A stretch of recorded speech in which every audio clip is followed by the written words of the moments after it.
Memorial committee کے زیر انتظام اور ادارہ ارباب سخن کے زیر اہتمام آج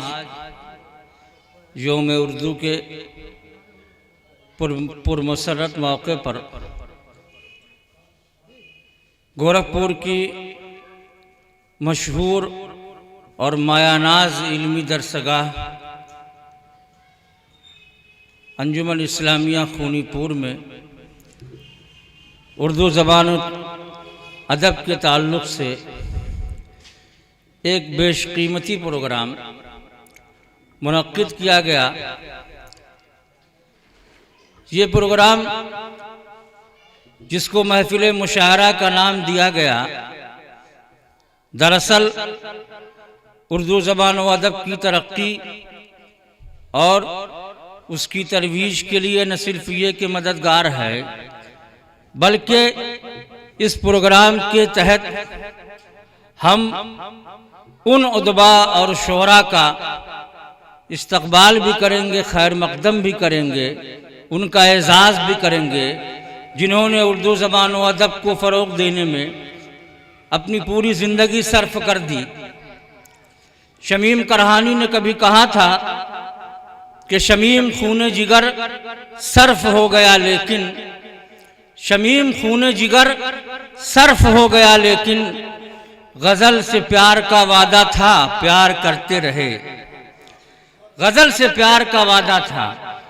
پیار کرتے رہے۔ تو یہ وہ شعراء ہیں جنہوں نے نہ صرف یہ کہ اپنے نوک قلم سے سینکڑوں صفحات روشن کیے ہیں، بلکہ اپنی ذات سے ان لوگوں کو بھی فائدہ پہنچایا ہے جو شاعری سیکھنا چاہتے ہیں اور شاعری کے ذریعے سے آگے بڑھنا چاہتے ہیں اور اپنی آواز بننا چاہتے ہیں، عوام کی زبان اپنی ترجمانی، عوام کی ترجمانی اپنی زبان سے کرنا چاہتے ہیں۔ ان کی حوصلہ افزائیاں بھی یہ شعراء کرتے رہے ہیں۔ تو یہ ہماری ذمہ داری بنتی ہے کہ ہم ہر اس شخص کا خیر مقدم کریں جو خیر کے کاموں میں بڑھ چڑھ کر حصہ لیتا ہو، جو ہمدردی کا جذبہ رکھتا ہو، جو ادب کو فروغ دینے کا کام کرتا ہو۔ آج اس پروگرام کے ذریعے اس بات کی کوشش کی گئی ہے کہ وہ شعراء جنہوں نے اپنی پوری زندگی اردو زبان و ادب کی خدمت میں صرف کر دی، ان کی خدمات کا اعتراف کیا جائے اور اعتراف کی شکل میں ان کو اعزاز سے نوازا جائے۔ وہ پروگرام آج کا یہ پروگرام ہے، اس میں آپ اور ہم شامل ہیں، اور قابل مبارکباد ہیں وہ لوگ جنہوں نے اس پروگرام کو آرگنائز کیا ہے۔ اور بڑی محنت و مشقت کے بعد حضرات گرامی، جیسا کہ آپ جانتے ہیں کہ اس طرح کے ادبی پروگرام ہو پاتے ہیں، آج کے موجودہ دور میں یہ مشکل سے مشکل ہوتا جا رہا ہے، مگر اس کے باوجود بھی بہترین انتظام کیا ہے ساجد علی میموریل کمیٹی نے، اور بہترین اہتمام کیا ہے ادارہ ارباب سخن نے۔ ہم ان کا شکریہ ادا کرتے ہیں۔ اور چونکہ پروگرام کا وقت 8 بجے تھا، لیکن ہم اس سے بہت پیچھے ہو چکے ہیں، لہٰذا مزید تاخیر کی گنجائش نہیں ہے۔ ہمارے شعراء کرام جو یہاں پر تشریف لا چکے ہیں، میں فردن ان کا نام لے کر تو بھی پکار سکتا ہوں، مگر یہ کہ چاہتا یہ ہوں کہ سب سے پہلے میں اپنے اس پروگرام کے کنوینر جو محمد انور ضیاء صاحب ہیں، وہ یہاں پر تشریف لے آئیں تاکہ پروگرام کو باقاعدہ اور باضابطہ طور پر شروع کیا جا سکے، اس لیے کہ پروگرام کی ایک ترتیب ہوا کرتی ہے۔ صدر محترم جناب جالم نعمانی صاحب تشریف فرما ہیں، ان کے آنے میں ذرا سا 5-7 منٹ کی تاخیر ہے۔ وہ آ چکے ہیں کافی دیر سے، مگر تھوڑی سی مصروفیت کی وجہ سے یہاں آنے میں تاخیر ہے، ورنہ میں صدارت کا اعلان بھی کرتا، وہ کرنا ہی ہے۔ لیکن چونکہ اسٹیج بالکل خالی ہے اور میں چاہتا نہیں ہوں کہ اس خالی اسٹیج پر میں اپنے اس قاری کو بلاؤں جن سے آج کے اس پروگرام کا آغاز کروانا ہے تلاوت قرآن مجید سے، تو میں چند منٹ انتظار کروں گا صدر محترم کا